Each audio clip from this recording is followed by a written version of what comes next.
आशीर्वाद देना चाहता हूँ। मेरे सुरेश जी के लिए हम सब लोग यहाँ इकट्ठे हुए हैं। मैं मेरे सुरेश जी बोल रहा हूँ क्योंकि वो मेरा बहुत ख्याल रखते थे, बहुत ख्याल रखते थे।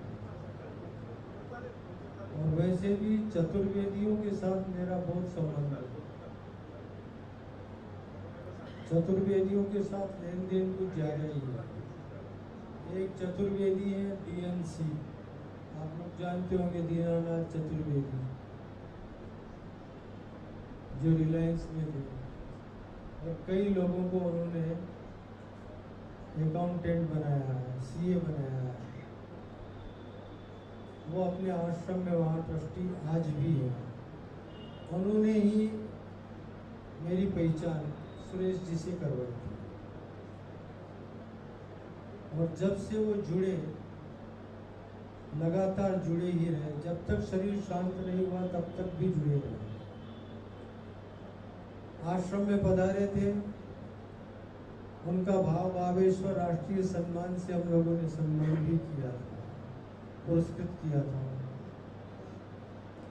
ये सब तो औपचारिक बातें हैं, आपको अंतरंग बातें बताता हूँ। बहुत प्यार करते थे मेरे को, बहुत प्यार। थोड़ा सा भी कष्ट अगर मुझे कभी होता तो दौड़े हुए चले आते थे मेरे प्लेट के ऊपर। मेरा सभी औषधोपचार उन्हीं के द्वारा हुआ करता था और खूब संभाल रखते थे। नारायण क्या कहूँ, विनम्रता की तो वो मूर्ति थे। महात्माओं के सामने नतमस्तक होने में उन्हें जरा भी संकोच नहीं होता। कोई भी संप्रदाय के कोई भी महात्मा उनके यहाँ आ जाए, उठ करके प्रणाम करते थे, बैठा करके फिर खुद बैठते थे।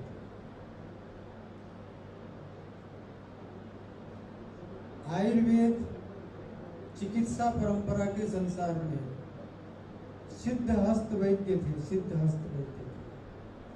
और इतनी बड़ी उपलब्धि प्राप्त करने के पश्चात भी मैं कहूँगा बड़े बड़े संतों के पास जाया करते थे। श्री रविशंकर के यहाँ जाते थे, हमारे स्वामीनारायण संप्रदाय के प्रमुख स्वामी, उनके पास जाया करते थे, हमारे पास आया करते थे। और सभी के साथ में उनके इतने मधुर संबंध और इतना विनम्र भाव का संबंध था। आज नारायण शारीरिक स्थिति मेरी ठीक न होने के बावजूद भी केवल इसलिए आया हूँ कि उन्होंने खूब मुझे साथ दिया, तो आज उनके इस प्रोग्राम में मुझे आना ही चाहिए।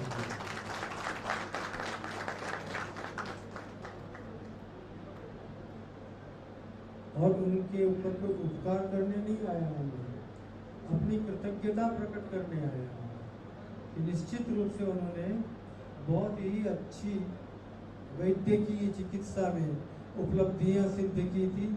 और ये सभी लोग जो उनके अनुयायी हैं, आज भी उनका अनुकरण करते हुए मैं कहूँगा उनके पद चिन्हों पर चलेंगे तो आगामी 50 साल नहीं 100 साल तक आपको कोई आवाज़ा नहीं आएगा, कोई आपत्ति नहीं आएगी। क्योंकि वो तो बहुत ही नाड़ी पकड़ते ही बोल देते थे, महाराज ये करके आए हो, ये खाया है, आज ये खा लिया आप, ऐसा नहीं करना, ऐसा मेरे को बोलते थे। केला तो बिल्कुल ही मत खाना, मेरे को भूख लगती है। एक सामान्य सी बात बताता हूँ कि उनकी जो पकड़ थी वो बहुत विलक्षण थी। डॉक्टरों में और वैद्य में क्या अंतर केवल इतना सा बताता हूँ।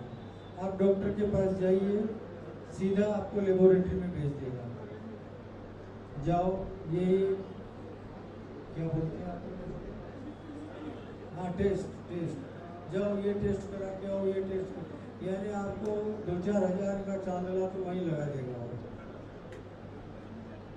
करके आइए आप वहाँ से। अच्छा मजे की बात ये, कान वाले को नाक का पता नहीं है, नाक वाले को कान वाले का पता नहीं है, आँख वाले को गले वाले का पता नहीं है, हाथ वाले को टांग का पता नहीं है, टांग वाले को हाथ का पता नहीं है। और सब में स्पेशलाइजेशन हो गया है।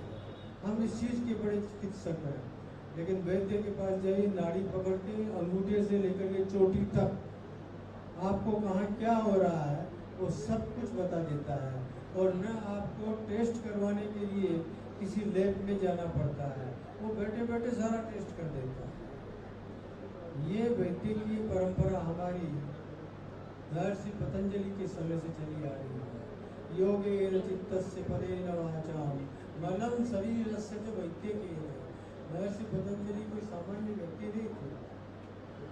उन्होंने व्याकरण के ऊपर भी और योग के ऊपर भी और वैद्यकीय चिकित्सा पद्धति पर भी बहुत सारा अनुसंधान करके लिखा है। और आज जितने भी वैद्य परंपरा में लोग आ रहे हैं, उन्हीं सबका सुश्रुत इत्यादि का अध्ययन करना पड़ता है और उनका अनुकरण करके आगे बढ़ना पड़ता है। और वैद्य जी महाराज इसमें बिल्कुल निष्णात थे, सिद्धहस्त थे। मैं उनका बार बार स्मरण करता हुआ, आज 14 तारीख है और उनका हैप्पी बर्थडे है ना पीयूष? आज क्या है? 14 मई। हैप्पी बर्थडे है ना। हमारा उनका प्यार क्यों हुआ पता है?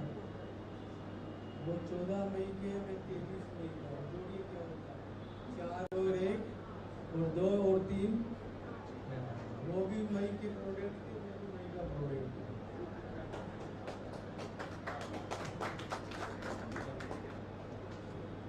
इसलिए भी मेरा आकर्षण उनके साथ था, उनका मेरे लिए आकर्षण था। बिल्कुल नंबरिंग के हिसाब से भी हम दोनों एक साथ चल रहे थे। वैसे महापुरुष के लिए मैं आज भावांजलि करूंगा। अगर उनका दिवंगत होने का टाइम का दिन होता तो श्रद्धांजलि शब्द का प्रयोग करता, लेकिन आज श्रद्धांजलि नहीं, मैं अपनी भावांजलि व्यक्त कर रहा हूँ। उनका जन्मदिन है, इसलिए मेरी भाव में ये जो पुष्पांजलि अर्पित किया है उनको समर्पित हो। और आप सबसे मैं अभी विदा होऊंगा। ये जो महाशय मेरे पास बैठे भी होंगे, वहाँ पर आ जाएंगे। हम आपको बार बार ईश्वर का दर्शन करने बुलाएंगे।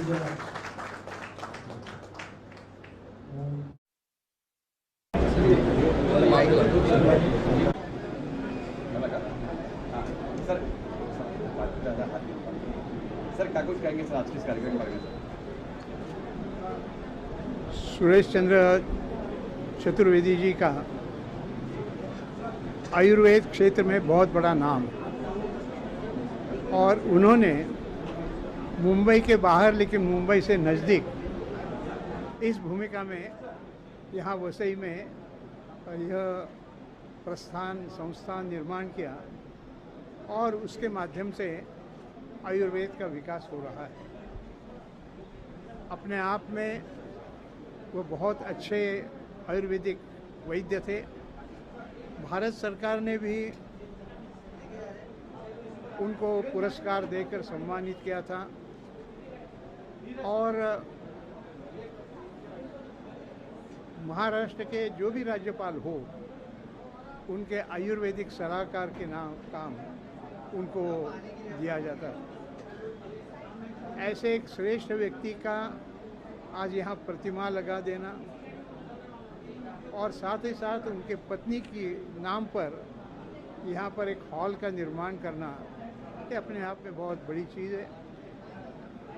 बड़ी संख्या में मुंबई से भी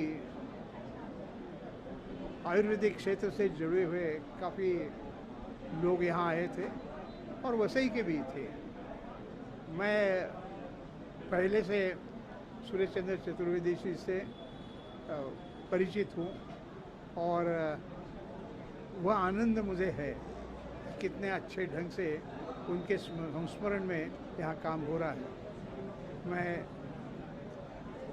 उनके परिवार को और ट्रस्टीगणों को भी अभिनंदन देना चाहता हूँ कि यही काम वो भविष्य में और अच्छे ढंग से करते रहे। इतना ही इस समय पर मुझे कहना है।